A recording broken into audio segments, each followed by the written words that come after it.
Hey guys, सबसे पहले आप सभी को हैप्पी मदर्स डे।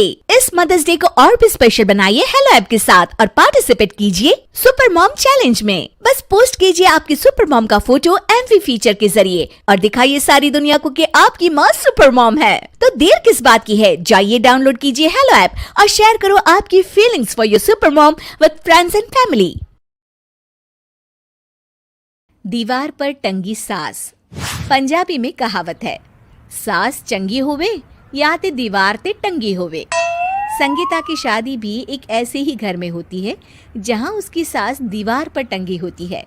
ससुर और पति शादी के पहले दिन उसे सास के फोटो के सामने ले जाते हैं, जहां ससुर जी कहते हैं, बेटा संगीता, ये तुम्हारी सास थी, बहुत नेक और भली, लेकिन थोड़ी गुस्सैल थी। गुस्सा आने पर सब तहस नहस कर देती थी, पर अब ये इस दुनिया में नहीं है। हाँ संगीता, माँ होती तो तुम इनकी कोई बात टाल नहीं सकती थी, वरना तो माँ घर में भूचाल ले आती। संगीता मन में खुश होती है कि अच्छा है कि ऐसी औरत अब इस घर में नहीं है, लेकिन दिखावे के लिए वो जैसे ही सास की फोटो के सामने हाथ जोड़कर खड़ी होती है, ये क्या? सास उसे देखकर मुस्कुराने लगी। संगीता आंखों को मलकर एक बार फिर से देखती है, लेकिन फिर सास के चेहरे का भाव, भंगिमा यानी एक्सप्रेशन बिल्कुल बदले होते हैं। वो अपने पति और ससुर को कहती है, माँ की तस्वीर तो स्माइल कर रही है। ना बेटी, ये कैसे संभव है? जरूर तुम्हें कोई गलती हुई होगी, ऐसा कैसे हो सकता है? लगता है तुम शादी की सारी फॉर्मेलिटी करते करते थक गई हो, तुम्हें आराम की जरूरत है संगीता। खैर, सारे संगीता की बात को इग्नोर कर कमरे में चले जाते हैं। वैसे सास की फोटो पर एक्सप्रेशन एक के बाद एक बदलते ही रहते हैं। सुबह होती है, पति और ससुर को काम पर भेजकर संगीता कमरे की सफाई करने में लग जाती है कि तभी उसे आवाज आती है, टेबल ठीक से साफ करो। ऐसे भी कोई टेबल साफ करता है?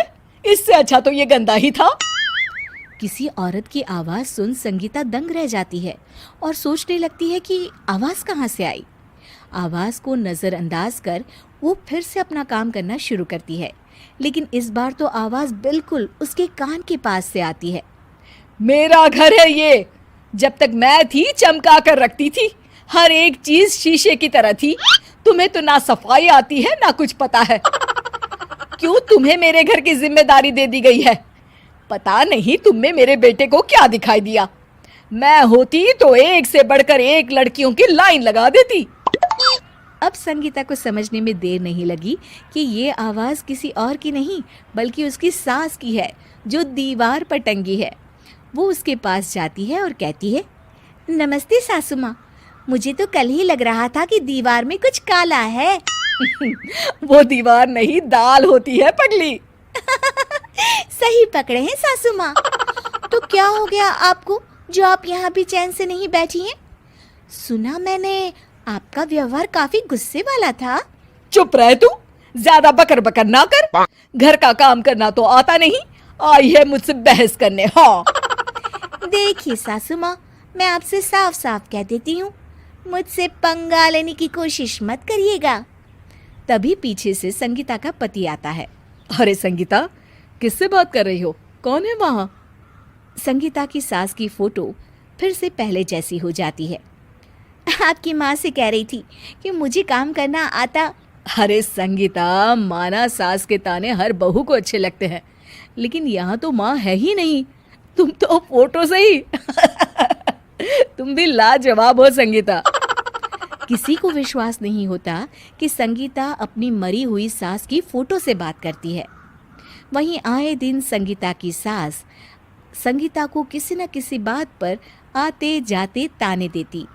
संगीता को भी अब सास के तानों और उनसे बात करने की आदत हो गई। वो कभी खानदान की कहानी तो कभी तीज त्योहार कैसे मनाए या किसी व्यंजन की रेसिपी सास से ही पूछती।